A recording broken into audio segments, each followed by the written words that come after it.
Top news சேனலை subscribe பண்ணாதவங்க மறக்காம கீழ இருக்க ரெட் கலர் பட்டனை பிரஸ் பண்ணி சப்ஸ்கிரைப் பண்ணுங்க.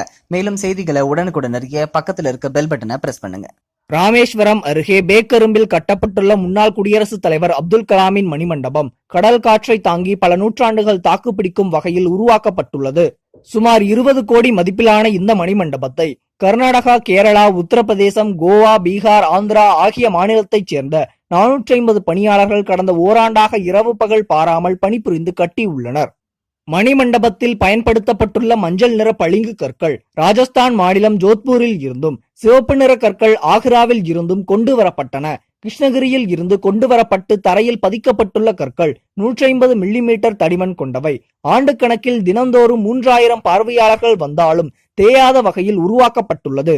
அப்துல் கலாம் விஞ்ஞானியாக பணியாற்றிய காலம், கண்டுபிடிப்புகளை உருவாக்கிய காலம், அறிவியல் ஆலோசகராக பணியாற்றிய தருணம், குடியரசுத் தலைவராக பணியாற்றிய காலம் என 4 பிரிவுகள் கொண்ட கூடங்களும், கலாம் தொடர்பான ஓவியங்கள், புகைப்படங்கள், கலாம் கண்டுபிடிப்பின் மாதிரிகள், கலாம் பயன்படுத்திய பொருட்கள், நூல்கள், உடைகள் என அனைத்தும் இந்த மணிமண்டபத்தில் இடம்பெற்றுள்ளன. மணிமண்டபத்தின் நுழைவாயிலில் இந்தியா கேட் தோற்றத்திலும் இதனை அலங்கரிக்கும் முகப்பு கதவுகள் ஒவ்வொன்றும் தலா 250 கிலோ வீதம் 500 கிலோ எடையுடனும் அமைக்கப்பட்டுள்ளன. மலேசியா நாட்டு தேக்கு மரத்தை பயன்படுத்தி காரைக்குடி செட்டிநாடு தச்சர்கள் இந்த கதவை வடிவமைத்துள்ளனர்.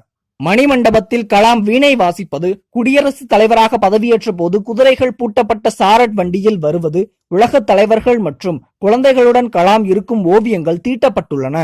மேலும் குழந்தைகளுடன் கலாம் விளையாடுவது, குழந்தைகளுடன் கிரகங்களை பார்வையிடுவது, குழந்தைகளை புத்தகங்கள் படிக்க தூண்டுவது, குழந்தைகளை தூக்கி உதவுவது உள்ளிட்ட 4 சிலைகள் அமைக்கப்பட்டுள்ளன. கலாம் சமாதியை ஒட்டி வட்ட வடிவில் சிறப்பு பிரார்த்தனை கூடமும், கலாம் பயன்படுத்திய உடைகள், 200 அரிய வகை புத்தகங்கள், கலாம் நினைவிடத்தின் பின்புறம் அக்னி ஏவுகணையின் மாதிரி வடிவமும் நிறுவப்பட்டுள்ளன. சுமார் 3.5 ஏக்கர் பரப்பளவிலான இந்த மணிமண்டபத்தின் தோற்றம் டெல்லியில் உள்ள குடியரசுத் தலைவர் மாளிகையை பிரதிபலிப்பது போன்று அமைக்கப்பட்டுள்ளது. விரைவில் நினைவிடம் அருகிலேயே அறிவுசார் மையம், கலையரங்கம், வாகன நிறுத்தும் இடம் ஆகியவை அமைக்கப்படும் என்று எதிர்பார்க்கப்படுகிறது. இந்த தகவல் உங்களுக்கு பிடிச்சிருந்தா லைக் பண்ணுங்க, கமெண்ட் பண்ணுங்க. மறக்காம கீழ இருக்க ரெட் கலர் சப்ஸ்கிரைப் பட்டனை பிரஸ் பண்ணி டாப் நியூஸ் சேனலுக்கு சப்ஸ்கிரைப் பண்ணுங்க. நன்றி, வணக்கம்.